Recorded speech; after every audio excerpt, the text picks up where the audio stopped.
Yo mga tol, ito nga po pala ang tutorial kung paano gayahin ang build ng iyong kakampi sa NDA. So, una, punta sa Tukay na and then team, Ross, and then Ross, chat. Tapos, hanapin mo yung team mo, click JT. Sa akin kasi ano to yung pangmuli, ito, wait lang hanapin ko lang, ayun o, place, sabay hanapin mo yung kung ano ang gusto mo gayahin na build. Kunyari, ito player mo na. Tapos, click to JT. Player information. Tapos, click look. Look. Tapos niyan, i-back mo lang. Pagkakasetsi mo.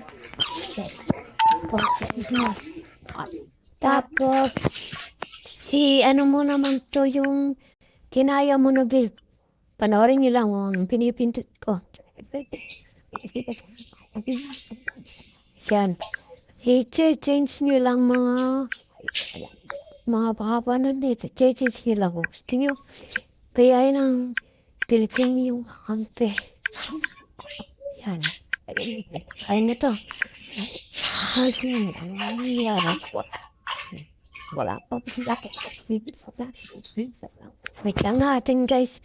Kung ano magiging resulta. Kung magiging katulad pa. Yan. Parang hindi. So, ito yung mukha lang ginaya ko. Sabihin ko ba na? Kung gusto niyo ba ng ano bang tutorial, mag-comment lang kayo. At okay, kung gagawa ng video, at syempre, mag-subscribe na kayo.